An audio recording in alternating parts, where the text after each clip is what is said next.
This Torah class is brought to you by TorahAnytime.com.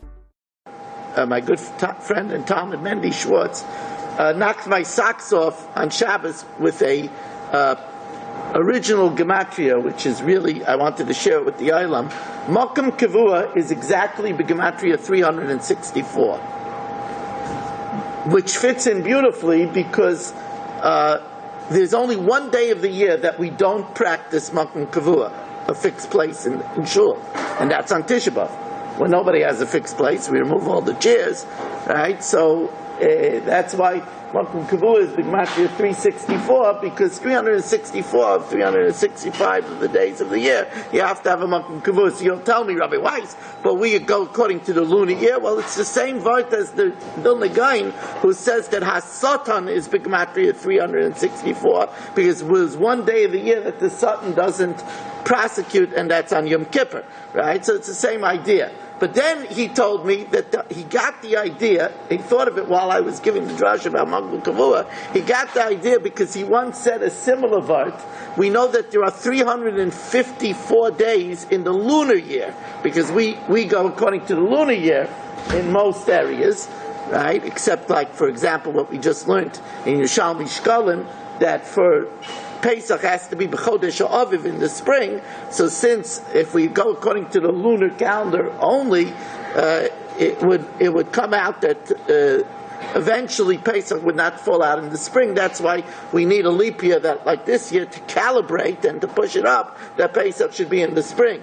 The lunar calendar is 354 days, and that's why Simcha is b'gematria 353. Because there's one day a year that you're not allowed to have Simcha, and that's Tisha B'Av. So that's why Simcha is B'gematria 353, because 353 of 354 days of the lunar year, you have to have Simcha. One day you don't have Simcha, and that's Tisha B'Av. I also last week, and I received many, many comments about this story. I think I said it over this past week in 6 or 7 different places, in seminary, when I gave a shmuz to Bachim, in my shul, in Monsey I said it by Sheva Brachas. I told you the story about how far you have to be done a person l'kaf zchus. There was a Shiva that grew up in Teiman and got used to learning from the Gemara upside down. So that when the wealthy man saw him learning upside down, he thought he was a charlatan, he thought he was a faker, until he told the person that that's how he got used to learning, because there was only one Gemara in the room, and he was opposite the Rebbe, so he got used to all his life learning from a Gemara upside down. So I want to share with you another story this week. This week talks all about, the parasha talks about all about Shidduchim. Me Hashem yotza davar. So I saw in the period Mosik another example, sterling example, how you have to be dan l'kaf zchus. This is a story of a chassan and kala, the first Shabbos of their marriage. It's the Shabbos Sheva Brachas, and the kala is a religious girl with her heart in the right place. And one of the things that she was extremely excited about was the fact that she would light hadlakas neiros for the first time in her life. And for years she was dreaming that she would be married, she would light candles. She went out and she bought a new fancy dress in order to put it on before Hadlakas Neiros, not only in honor of the first time that she would light candles for the rest of her life, but also so that she could make a shechianu on the dress, and that the shechianu should also be on the mitzvah of Hadlakas Neiros. We don't make a shechianu, but this way she would make a shechianu on the dress and also on Hadlakas Neiros. She was a little preoccupied, and she had to rush to the Neiros, and to her chagrin, she saw that the candles were already lit. And she realized what must have happened is her husband saw that she wasn't there, and worried that his wife wouldn't light candles. Instead of saying, honey, come and light the candles, he went ahead and lit them himself and chapped the mitzvah away from her. She was so upset that she couldn't talk to her husband the whole Shabbos. She was too refined to get into a fight with him, but she was not herself the whole Shabbos, and the chassan You know, that's the way people are. He reacted in kind. He couldn't figure out what was going on. Finally, after Shabbos, he said to her, you know, I'll make up a name, Sarah, what's with you? I mean, you weren't yourself the whole Shabbos. She said, what do you mean, what's with me? My whole life I was looking forward to lighting the candles for the first time. I brought a dress, I was going to say a Shechiyanu. And without thought, you went ahead, my mitzvah, and you just lit the candles. How insensitive could you be? He said to her, what are you talking about? And then he goes like this. He claps his head. He says, let me tell you what happened. It's also my first Shabbos. I wanted to make sure to be Mekayim the Ramah. The Ramah says that the husband should light the candles and then go with his hand to put them out so that the wick should be singed and ready for his wife. And that way, the husband also gets a share in the Hadlakas Neiris, and they do it together, which is the ultimate Shalom Bayis. What happened was, I lit the candles to singe them for you, and then there was a knocking on the door. And one of our friends was by the door with an envelope. He wanted to apologize. He was besides himself. At the last minute, he couldn't make the chasana, and he was bringing us a gift, and it was a very nice gift. And I couldn't just send him away. I was talking to him, and I looked at my watch, and I realized that I'm late for mincha, and I ran out. I forgot to blow out the candles. She said, "Oh yeah, I'm so sorry. I thought you just lit the candles without thinking about how important it was to me." So here you have an example in the first week of marriage, how careful somebody has to be to danas chaveira lekafskos, to judge somebody favorably. It's not that he didn't feel sensitive to her. To the contrary, he was preparing the candles to her. He forgot. You know, he's new to this. They're all new to this. Actually, he's new to this. He's new to this. This is a lesson to be danas chaveira lekafskos. Now, you know, in this year, I always talk to you about palindromes. It's one of the beautiful things of the Jewish language that words that are read backwards and forwards have significance. Mayim is the water cycle. The water comes down from the sky, then it's pumped back up by the sun, then it comes down again. That's why Mayim is reciprocal. Shemesh, the sun keeps on going around in a cycle. That's why Shemesh is a palindrome. Right? Vinosnu is the famous palindrome of tzedakah. Right? You give what you get, and you got it from Hashem, you give it, and Hashem gives you back when you give. So it's a cycle. So this week's parsha starts off with a palindrome. Vayiyu Chayai Sara. Vayiyu is a palindrome. It's read backwards and forwards the same way. Vayiyu and Vayiyu. Why? So the Chidah makes the comment that it's because Sari Menu's years are kul and shavin l'tayv. They're all the same. From beginning to end to beginning, they were all equal. But I got to thinking, what exactly is the chiddush of the palindrome? They were all the same, from beginning to end. What's pshat from end to beginning? From beginning to end, they were all the same. What's the purpose of saying from the end to the beginning? So in this year, many times I pointed out that the Torah uses the same lashon by Yishmael. In the same way it says Sarah breaks down her years, and it says Eilu Shnei Chayai Sara, it says Eilu Shnei Chayai Yishmael. So both the Riva and the Rav say, is it possible to say Yishmael, who was a Metzachek so much that Sari Menu threw her out, that's Kul and Shavin L'Tayva. So both the Rav on Chumash and the Riva answer that yes, because Yishmael did Tshuva Me'ava. When you do Tshuva Me'ava, the Doinus Nasis Kizuchiyas, his Averis can become like mitzvahs. So at the end, everything was converted into mitzvahs, and Kul and Shavin L'Tayva, they were all equal for good. That's why I use the same lashon. But I want to suggest it's not the same. Because if somebody would ask Yishmael, if you could live your life over again, would you do it different? The answer would be yes. If somebody would ask Sari Meinu, if you could live your life over again, will you do it different? No. Kul and Shavin L'Tayva. That's the meaning Vayiyu, from beginning to end, from end to beginning. It's not like Yishmael. By Yishmael, at the end, it was also Kul and Shavin L'Tayva, but that's only because Tshuva Me'ava makes it like it's mitzvahs. But it's not from end to the beginning. Because if you would give him a choice, would you live your life differently? The answer would, of course, be yes. Sorry, Meinu, the answer would be no. It was perfect life. That's the Vayiyu, from beginning to end, from end to beginning. That's the palindrome. Now it says Avram Zoking Baba Yamin. Avram was old, and he came with his days. So I've said this many times, this Kava Yosher. I'm only saying it again because I want to add to it. There's a famous Kava Yosher. The Kava Yosher says that when a person passes away, not for a long time, when a person goes to the Beis Din Shomayla, the only days he brings with him are days that have Torah, mitzvahs, and ma'asim tovim. Days that were frittered away and are absent of Torah, mitzvahs, and ma'asim tovim, those days are lost. You only bring with you the days that were productive. So the Medrash in Bereshis Rabbah on this pasuk says something very scary. The Medrash says, Yesh loch Adam shehu biyomim ve'enoi bezikna. There are people that have quality days, but they don't have old age. Bezikna v'loi biyom. There are people that have old age, but don't have days. The Gemara explains, people that have days, they don't have old age, that's somebody who dies young.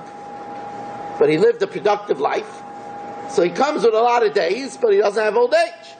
There are people that have old age, but they frittered away their life, and they don't come with days. Avram was Zokein Baba Yom. He had both. He was old, and he had days. Came with many days. So what I want to add tonight is I believe that that's a pshat in the pasuk Limnos Yameinu Kein Hoida V'Novi Levavcha. If a person knows how to count his days, Limnos Yameinu Kein Hoida. If a person knows how to count his days, no, it's a person says, I don't want the day to be wasted. V'Novi Levavcha. But that creates a heart of wisdom. Now I always told you pshat in that pasuk. It's also true from Rav Irving Bunim. Zech Tzadik L'Bracha Schusi Yagen Aleinu. He used to say that it doesn't say that there's 100 miles traveled. It says 100 miles to Binghamton. Right? 300 miles to Montreal. So he says, a person shouldn't say he's 40 years old. He has 30 years left. And that's Limnois Yamenu Cain. Cain is B'Gematria 7. Person knows how to count. He says, oh, I only have 10 years left. Maybe. You hope more, but maybe. V'Navi Levav Chachma, that's a Chacham who's right. But now we see also, count each day, because it's otherwise, if you don't make it count, it's going to get lost. You're not going to come with it. I believe that's pshat. That's pshat when we say in Shemona Esrei, we ask Hashem, Uvorech Shnoiseinu Kashanim HaToivos. Bless our years like the good years. So most people think, make it like the year that I made a killing in the market. Make it like the year that I got a bonus. Now, that's true. That's a good year. But I think it means much more than that. A person, a balabas says, I should make every day count like I did when I was in yeshiva.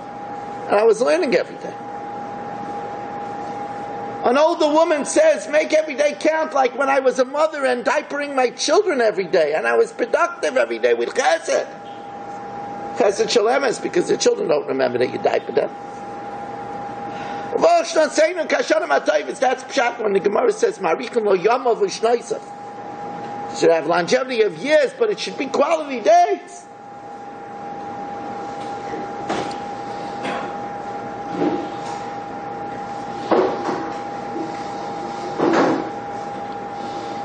Talking about making every day count. I wanted to speak about Hai Gavri Yakira, that great man, when a Gedolei Ador, Hagayin HaChacham, Rav Ravadia Yosef Zech Tzavika Shbracha, Schusi Yogan Aleinu. Estimates are that there were close to 1 million people by his Levaya. That's 15% of the population of Eretz Yisrael. That's a staggering Levaya. You have to know that the Welt says a vitz, Achrei Mois Kedoshim Ema. After a person dies, they say he is holy. Those are the three parshas. Achrei Mois Kedoshim Ema. After a person dies, they say he's holy. But Rav Ovadia Yosef himself wrote about this. He said, even though this is not the exact language of the Gemara, I'm sure he didn't quote this because it's not. It's a misquoted dictum. It doesn't say it like this, but the Welt knows that it says Kol haroidef achar hakavod. Whoever runs after kavod, hakavod bareches mimen. Kavod flees from him. The Kol habayreach min hakavod. Whoever runs away from kavod, then hakavod roidef acharav. The kavod chases him. So Rav Ovadia Yosef says, what's the difference? Neither one gets the kavod. The one that's chasing it runs away from him. The one that runs away from him and chases him. What's the difference? Nobody gets the kavod. So he answers, the difference is when the person dies. If the person dies, he's been running away from the kavod, it finally catches up to him. If, however, he was chasing the kavod is getting away, now the kavod he'll never get the kavod. So the difference is when he dies. When he dies, if he's been running away from kavod all his life, so finally the kavod is going to get him now because he has nowhere to run. And that's what happened. Finally, we got the 1 million people to give the kavod that was due. Now, when we see such a spectacular, unique, and truly unique display, because 1 million people is not the number. The Levaya was streamed live all over the world. So the number was much more than 1 million people that were by the Levaya. Now this is the meaning, I believe, of the pasuk Soif Dover. At the end of the matter, when Hakol Nishma, when everybody is hearing, Es alikim yirav es mitzvahs u'shma kizeh kol adam. Fear God and keep His mitzvahs. That's the whole man. Kol ha'olam lo nivra ela b'shvil zeh. The whole world was created for such a man. That's the vision that we saw. And it behooves us to figure out, first of all, Bamei Arachta Yomim, the 93 productive years, and what is it that the entire world recognized Kizeh Kol Adam? More than by the Levaya of Rav Moshe, more than the Levaya of Rav Shach, more than by the Levaya of Shlomo Zalman Auerbach. What is it? More than by the Levaya of Rav Elyashiv. Not to compare these people that you can't compare. But what is it? Can we zoom in on some of the incredible examples of this man that we can fulfill, V'achai yiteina libay, that the living should take it to heart. So I'm going to zoom in on 4 main points. Of course, there's much more, but I'm going to zoom in on 4 things. The first one is Torah mitoich hadchak. Learning Torah even amongst tremendous hardship and poverty. Now this is a lesson because even if we don't have to learn Torah with hunger, but there's other types of dechak. A person could be out of work. A person could be having Rachmana litzlan, someone sick in the family, trouble with a child, challenges in marriage. That's also Torah mitoich hadchak. But Rav Ovadia Yosef paved the way for Torah mitoich hadchak. Just to give you a few examples, he got married to his life's mate, Maras Margalit, in 1944. So you talk about a wedding, people worry, right, about a wedding. He married her on Erev Pesach, not exactly a time you think about getting married. He married her on Erev Pesach, and the guests had in Yerushalayim for the wedding, they didn't wash. They had candy and a glass of wine. That was the wedding. Amazing. Absolutely amazing. So you're talking about the Rishon LeZion. But that wasn't a priority. You know what was the priority? He says that his mentors in life, of course, he learned from Rav Atya at Parat Yosef. He learned. He was with Rav Tzvi Pesach Frank. He was on the Bezdin together at Rav Elyashiv. But he said his original mentors were the Svarim. And he pointed to his library of thousands of Svarim. And he remembers how he said the first Svarim was the 6-volume set of Yisa Bracha, the Shas Tshuvas from the former Rishon LeZion, and he showed lovingly. And he says he remembered each volume was 25 grush. He says to buy the volumes, he skipped bread in order to buy the volumes. He went hungry in order to buy volumes. That's Torah M'Teichad Chak. When he celebrated his 50th wedding anniversary with his wife, she was already on oxygen. He remembered, he says, he says, I remember that you lovingly saved up coins to buy an aron. We didn't have a chest for our clothing. So you lovingly saved up money to buy a chest. And I came to you and I said, I have a manuscript, I want to put out my first sefer. And you took the money you saved for a piece of furniture, we didn't have anything, and you gave it to me to put out the sefer. That was the beginning of my career. That's Torah M'Teichad Chak. You know, I want to know what Torah M'Teichad Chak is. 11 children, they finally moved into 4 rooms. 11 children. It's Torah M'Teichad Chak. The children are already older, remember, that finally their father saved up money for a refrigerator and a washing machine. They went all the years without a refrigerator and washing machine. He says, they remember that when the refrigerator and the washing machine were delivered, they did a rakida in the home. They did a dance. They didn't have a refrigerator and washing machine. This is the Rishon LeZion, a man that has 1 million people by his Levaya. For many years, he didn't have a refrigerator and washing machine. But he had the volumes of the Yisa Bracha. That's Torah M'Teichad Chak. It's a very big thing. Torah M'Teichad Chak.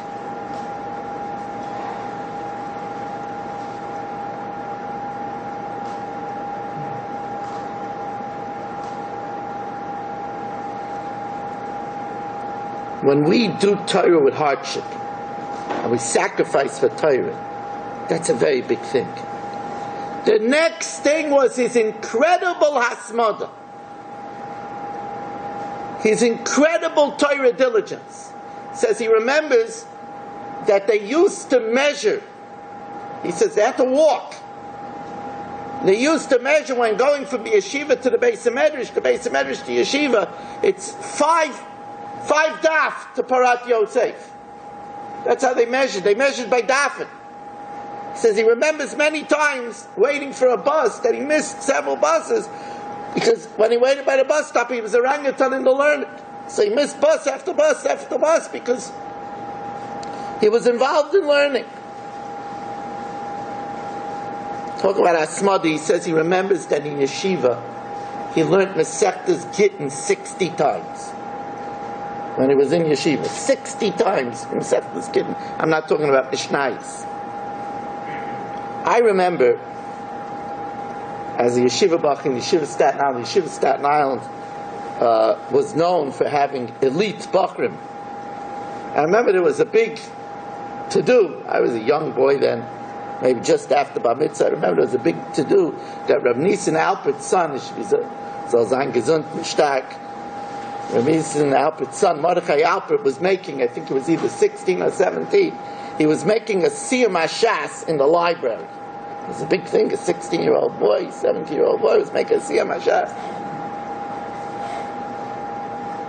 But contrast that to the fact that Rav Avadia Yosef said about himself that by 17 he knew Gemara, Rashi, and Taisus by heart. Puts things in perspective. It reminds me of a story I've told here in the past, that when I was with Rav Moshe, he received a heavily insured package from Russia. I never saw a package with so many seals on it, and I'm big in mail. Remember, there was a big red clay seal on it. And tore it open with such excitement, they found his ksavim on Yerushalmi Damag. I remember as a naive young boy, I asked Rav Moshe with my naive understanding of who he was at the time. I said, did the Rosh Yeshiva only write on Yerushalmi on those Masechtas that don't have Bavli? Because the Mai doesn't have Bavli. So he looked at me and he just said it, Masiach Lefi Tumai, without any, without any flair. That by the time he was my age, he already wrote on Yerushalmi Bavakama Bav Metzia Bav Bas. You just imagine what he did with the whole Bavli already. So here is an idea. A yeshiva bacher asked him, how is one supposed to remember his learning? So somebody might take away from this, well, it was no trick for him. He obviously had a photographic memory, but he always he always said that's not the case. He said it's because he reviewed it. So a yeshiva boy who was carrying a Gemara Bava Kama asked him, what's the key to remember your learning? So he told the yeshiva bacher to open up to Daf Ayin Zayin. He opened up to Daf Ayin Zayin, and on Daf Ayin Zayin is 2 lines and a huge Taisus. So he started reading the Taisus Baal Peh, a huge Taisus by heart. So the yeshiva bacher says, how does that help me? So he says, I learned that Taisus 200 times. Should I not know it by heart? I learned it 200 times. Again, this brings back to my memory. I remember being by Rav Moshe when a bacher asked him, how do you remember something? How do you remember your learning? So Rav Moshe told him something else. Rav Moshe said to him, what's the first thing you remember from your youth? So Rav Moshe, the bacher said, I burnt myself once on a radiator. I remember I was 2 years old. So Rav Shiva said, you know why you remember that?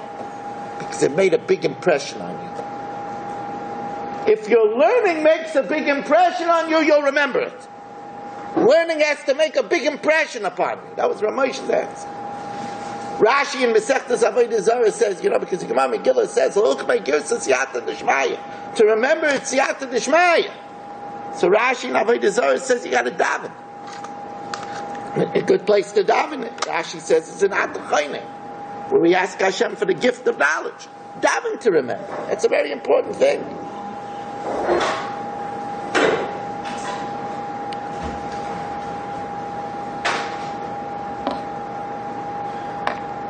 The hasmada of this man, his pursuit of life.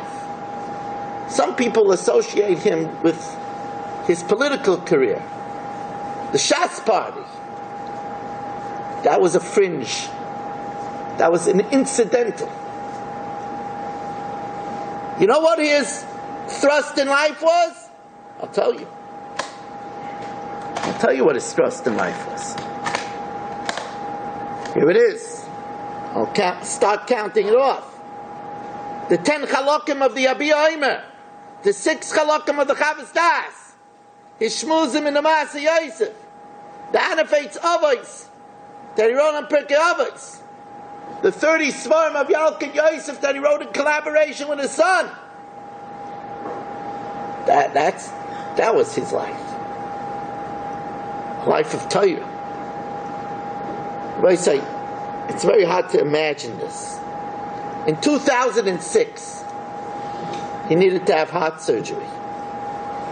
When he woke up, when he went into surgery, he had a small Gemara on the bed where he was learning until the anesthesia put him to sleep. When he woke up from surgery, he didn't ask how it went. He washed the Tils Yadayim, he continued learning. So the son was there, and his son asked him, wanted to see if his father was really all right. He said, Tati, he told him, Abba. Abba. Quoted to him a mimer. And he asked him, where is this mimer? So he said, it's in the Sefer Ayin Toiv by the Chidah. Now I want you to know, when I wrote this down, initially I wrote down Leiv Toiv. Then I checked it up, and I saw it was Ayin Toiv, so I didn't remember it from last week. Right? I wrote down Ayin Toiv of the Chidah. He said, Abba, when was the last time you saw it in the Chidah? 63 years ago. 63 years ago.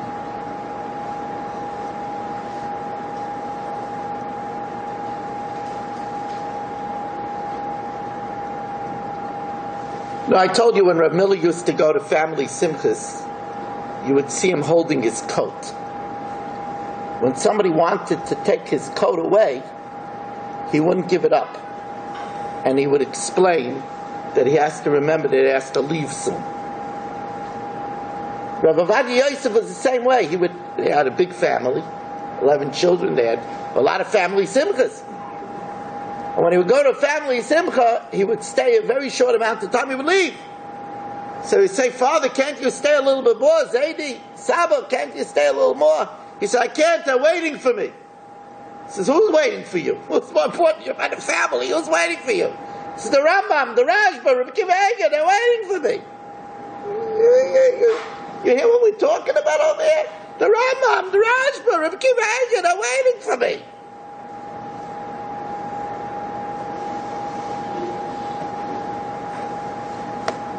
Now I want to come to something that I think everybody will be able to sink their teeth into. For many of us, these concepts of such hasmada is just so rarefied, we can't even relate to them. So let's talk about something that we could sink our teeth in.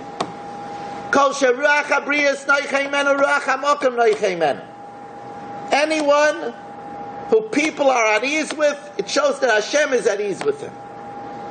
And here I think is one of the keys to 1,000,000 people Levai. His Abbas Yisrael, his love for Yidden was unparalleled. And I think that the way you could see this in the quickest way is his... First of all, he was a passionate man. He was a passionate man. When he read about the Mechiras Yosef, he cried. He couldn't get through Mechiras Yosef without crying. When he read Parshas in the Navi, he cried. He was a passionate man. And therefore the plight of the Agunais touched his very being. Touched his very being. I have to just add as an aside that the word aguna today is a misused word. You know, nowadays people use aguna. You see aguna in the paper, it's used very lightly. You have a spoiled girl that walks away from her husband with her children, and all of a sudden she's an aguna. There's a fine line between aguna and moredes. The feminists would like you to believe that every such girl is an aguna.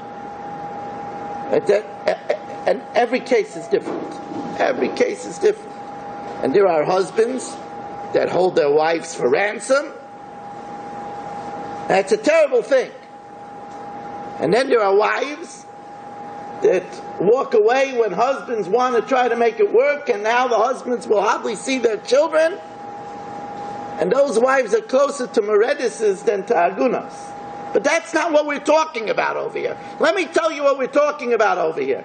We're talking about after the Yom Kippur War, where because of the ferocity of the Arabs and the terrible weapons that they used, there were Yidden that their faces were totally not recognizable. And therefore we had almost 1,000 agunos after the Yom Kippur War. And that fell to Rav Ovadia Yosef. And he spent nights agonizing over them. And one of the agonies was that the Israeli soldier carries a disc. And that disc had one's identifying features on it. It was like an identity papers, but it's on a disc. Now, some of these soldiers that were mutilated by shrapnel had the disc on them. But there's a halacha that you can't identify a body by a siman mufik, because maybe before he died, he borrowed that siman mufik from someone. So it's not something that's on his body, you can't identify. And therefore there was a big question if the identification disc could be used for identification. So Chacham Ovadia Yosef said that one night he went to sleep so troubled over this. He wanted to free these women.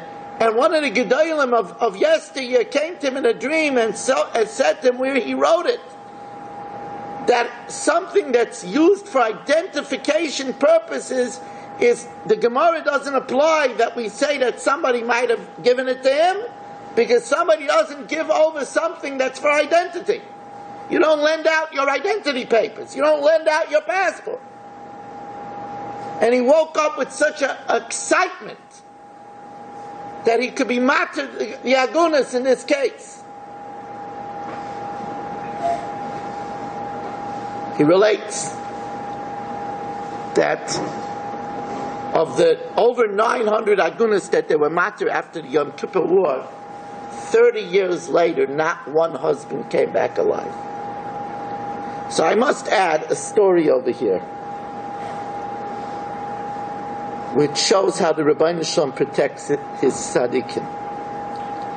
There was a ma'ase in Eretz Yisrael after the Yom Kippur War that certain chilonim did not like that Rav Ovadia Yosef's star was so high in the sky, and they wanted to blemish him. So what happened is a chiloni couple hired for a lot of money false witnesses. And this woman came to Rav Ovadia Yosef and said her husband, who was alive and well, her husband has been missing and reported dead. And she brought these two false witnesses that said that her husband died and gave testimony.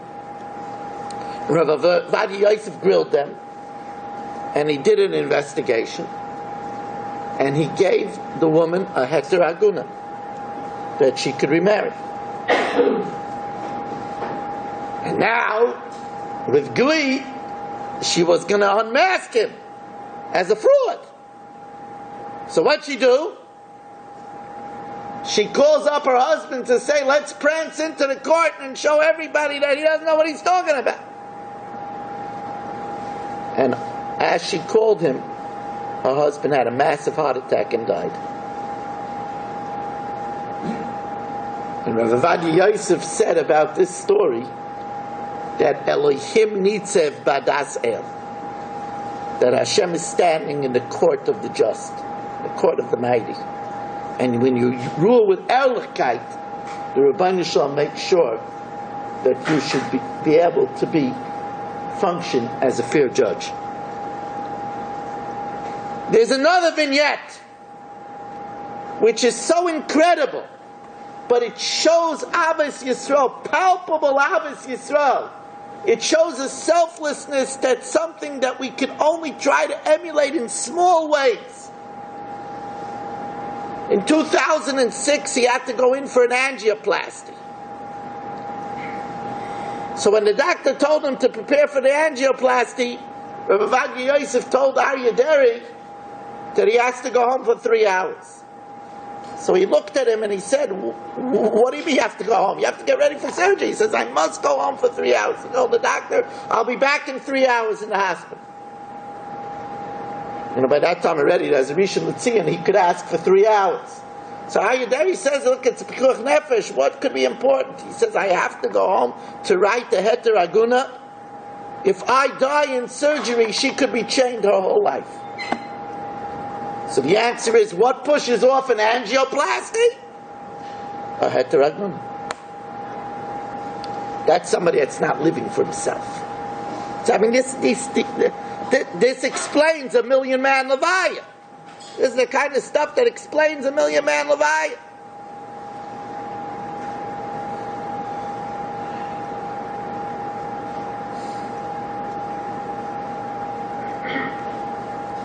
I'll tell you 2 little vignettes about his midas, which made a very big roshim upon him. The first one was, he said the first time he put on the Chelke de Rabbanan, and this is not the glima of the Rishon LeZion, but the first time he put on the Chelke de Rabbanan, maybe when he was in Cairo, he called his mother over because he knew his mother would enjoy seeing him for the first time putting on the Chelke de Rabbanan, the cloak of the Rabbanan. And that, thinking of that, is what makes a man. Or the fact that one night he came home from the Beis HaMedrash and his parents were already sleeping. So he spent the night sitting on the stoop in front of the house. So his father got up in the morning to Minyan and found him, to his surprise, sitting and learning by the stoop of the house because he didn't want to wake up his parents coming home. Now let's talk about the political side of Rav Ovadia Yosef. The head of the Shas party started with collaboration with Rav Shach, the only thing I could tell you, I know nothing about politics. I'm not a political person. I'm not so smart. But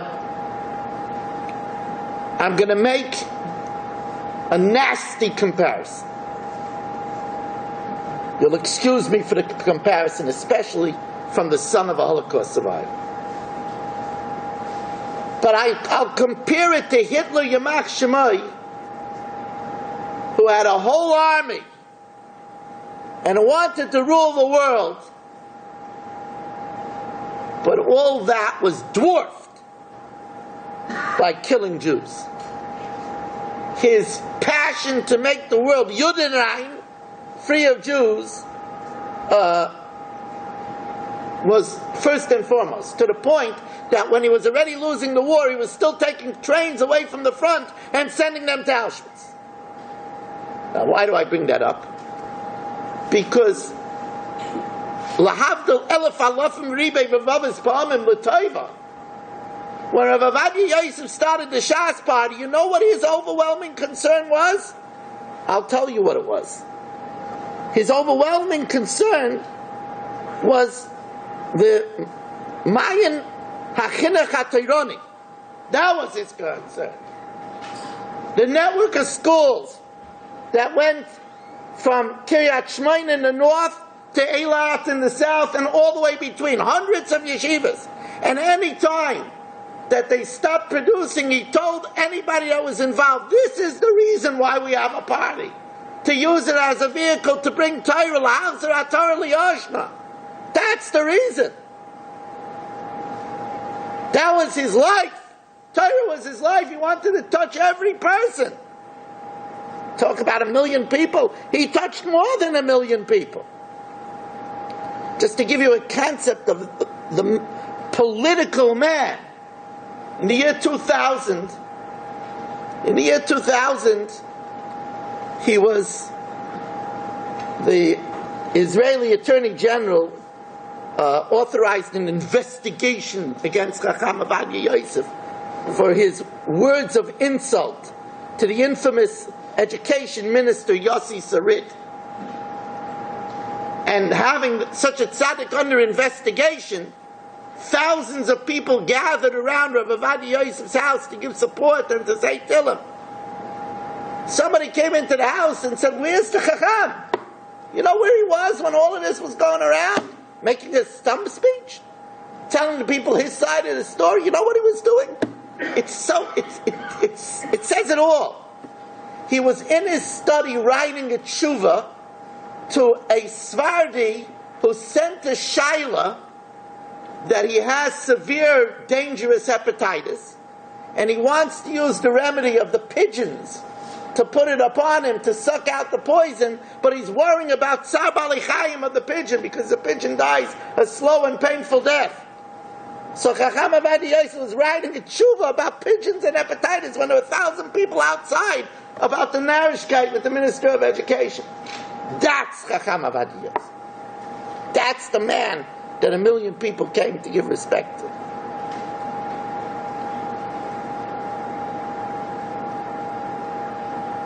And just to conclude, Americans have all kinds of opinions about the terrible thing that's being done with the draft in Eretz Yisrael. Before Harav Ovadia Yosef passed away, he suffered a grave loss in the passing of one of his sons. And Netanyahu came to be Menachem Oval, and Chacham Ovadia Yosef made such an incredible statement. He told Netanyahu that I'm more in pain over what you're doing with your government to the Bnei Torah than I am about the loss of my son. And when Netanyahu came and to be Menachem Oval the children for the loss of the Chacham, so Rav Avram Yosef, one of the sons, held him to task. He says, "I want you to know, my father was very perturbed that when he told you that by Shiva of his son, you didn't answer him. We're still waiting for an answer."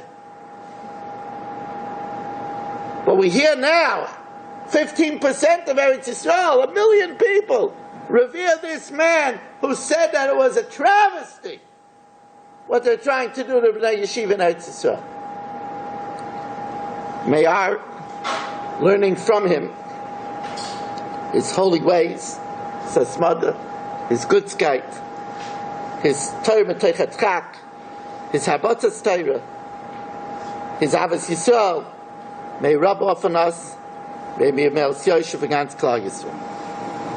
V'kol tov avdoinav biyadai, and all the good of his master was in his hand. So Rashi says, what does it mean that Eliezer had kol tov avdoinav biyadai? So Rashi says, Shtar matana, Chasav Yitzchak, he wrote a gift deed to Yitzchak al kol asher loy, for all of his possessions, kidei sheyikpetzu l'shloach loy bitan, in order that they should jump to send their daughter to Yitzchak. So Ma'asav is similar banim. It's a lesson. Even if you have a tchotchke of a son like Yitzchak, it's all right if you have the money to use money to get the girl. I hear sometimes wealthy families say, well, I can only take a girl that's going to support, but you have plenty of money. Yeah, but my son deserves the support. How silly is that? Did Abraham say, my son, Yitzchak, he deserves the support? What kind of crazy thing is that? There wouldn't be such an imbalance in the world if people of money would say there's so many poor girls out there.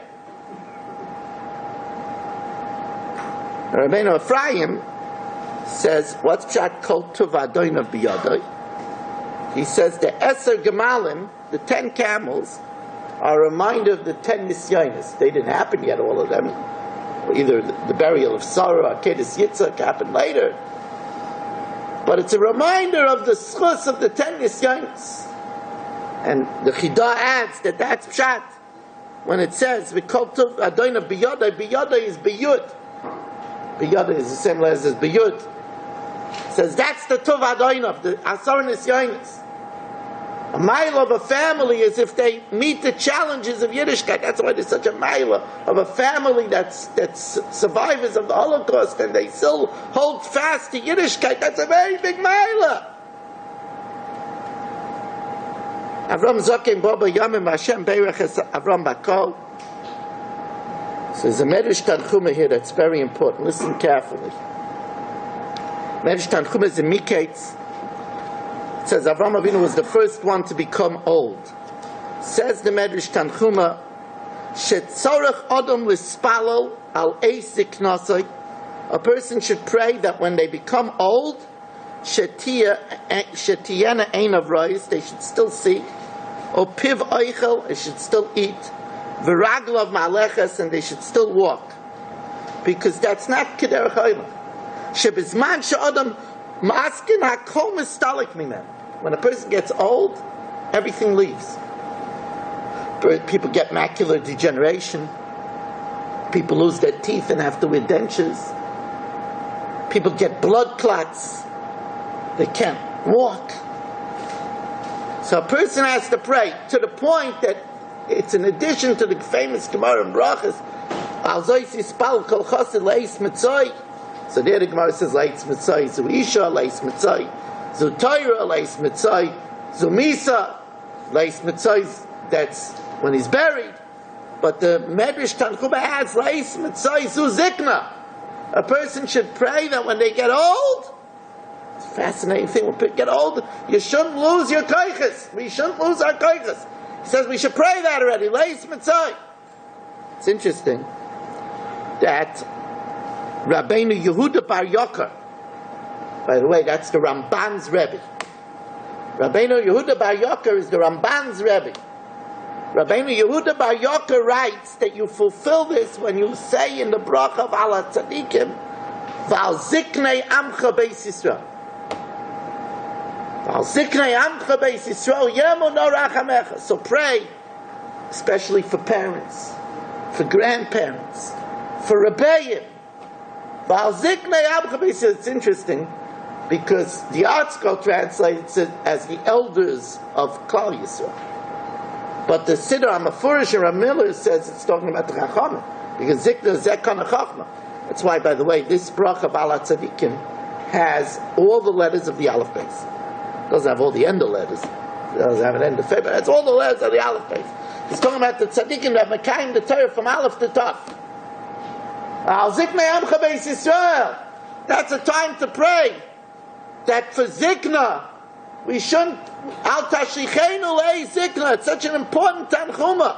People, they don't think about it now. But people in their old age, they can't get around, they can't enjoy their food, they can't see, they can't hear.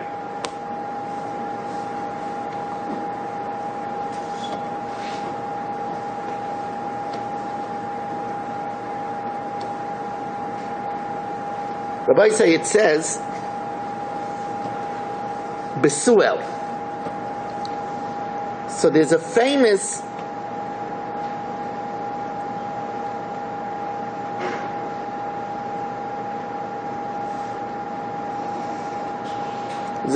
Yalkut Shemaini. Why was Besuel called Besuel? So the Rivo asks a kasha. It says, you don't want to know about Rivka? Besula v'ish lo yada. She was a virgin, and no one knew her, even Shaloi Kedark. Now that's a very strange praise for a girl that's not 3 years old. Besula v'ish lo yada. I mean, come on, what are you talking about? She's a 3-year-old. Come on. Shouldn't have, it's Besula v'ish lo yada.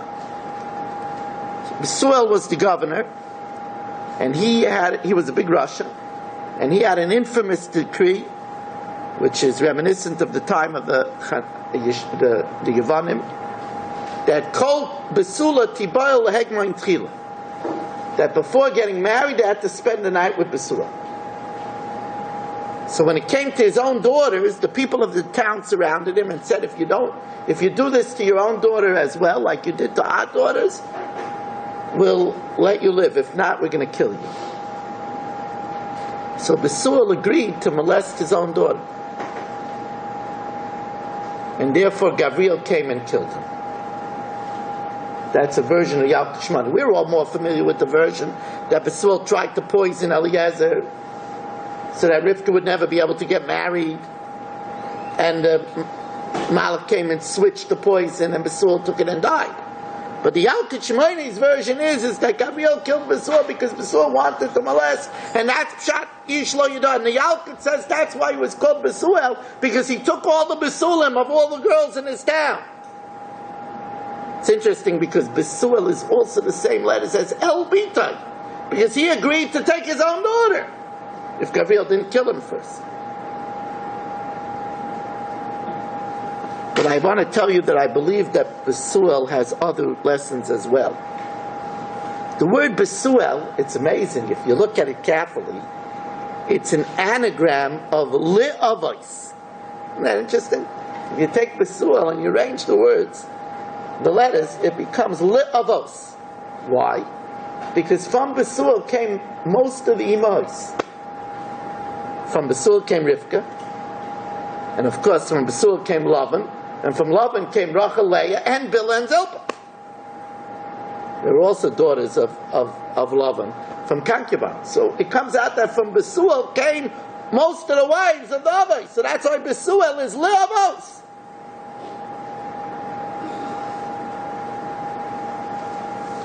It also means something else, I believe, because Besuel is Bitay El. His daughter was mighty. El means mighty. She didn't learn from all the Risham around her, from her brother, from her father. She didn't learn from any of them. So Bitay El. El means Michamoich Ba'elim. Her daughter was mighty.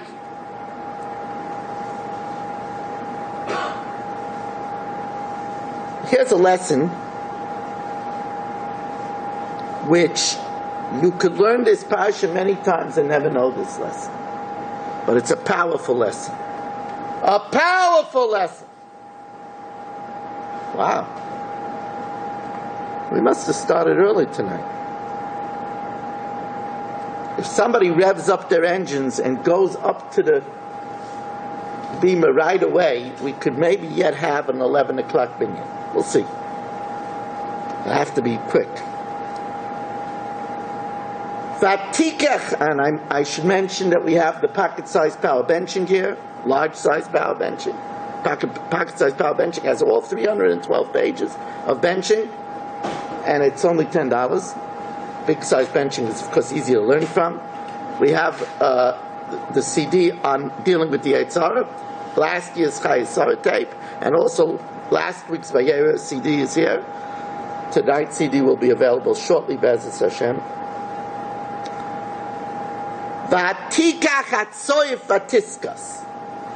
When she saw that Yitzchak was coming, she took the veil and she covered herself. Very interesting Medrash Rabbah.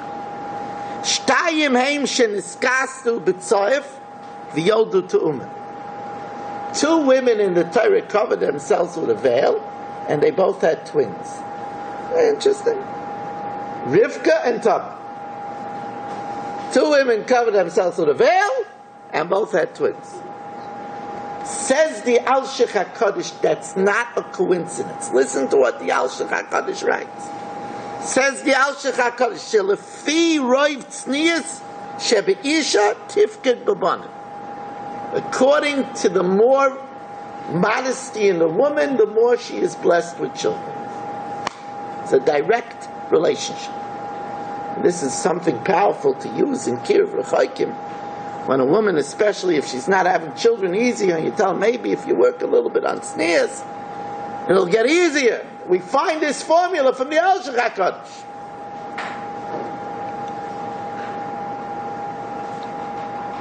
We talk about a shidduch crisis. It says, Avram Zokim Baba Yom, he was the first one to become old.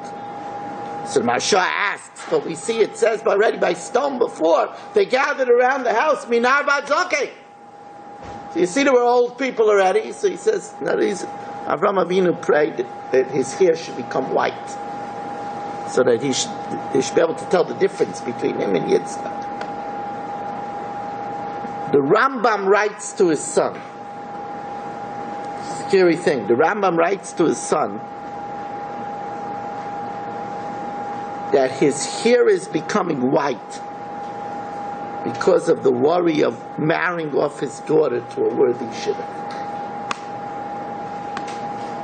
Rambam ended up in Egypt. Got to find a shidduch in Egypt. Gemara says that Gemara in Sanhedrin Daf Kufa Mebeis, Bas Lavina Matmuna Shof, a daughter to a father can be a false gift. Mipachta lo yashim alayla, from worry he can't sleep in the night. Bikatnusa shema tispata, in her youth maybe somebody will take advantage of her. Binarusa, as she grows older, shema tizana, maybe she'll go off the derech and do something immoral.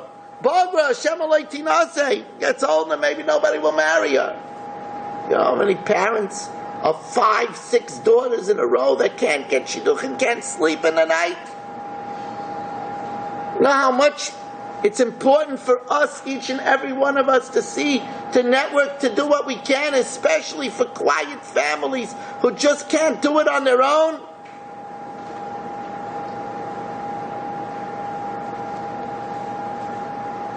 I want to thank everybody for coming and joining us. I want to thank our three sponsors tonight, A.J. Rose and his family, Dr. and Mrs. Goldsman and their family, and Judy Braun and her family, and may Levi Yitzchak, Heshi Tzvi ben Levi Yitzchak, and the Shama should have an Aliyah, Shapsi David should grow up to be a Talmid Chacham Yerushalayim. May Dr. Goldsman's father, Avlam Leib ben Naftali Hirsch, Shama should have an Aliyah. Judy Braun's husband, Shimon ben Chayeta, should have a Refuah Shalema. Please tell your friends about the share every week, Tuesday night at about 10 to 10. Remember that you can listen to my Mishnah Yomis that's starting next week. Masechtas Avodah Zaros, it's a free service, available at all times. 2 Mishnahs a day, less than 15 minutes, 718-906-6471. And thank you all for coming. Reb Chananya ben Akasha. You've just experienced another Torah class brought to you by TorahAnytime.com.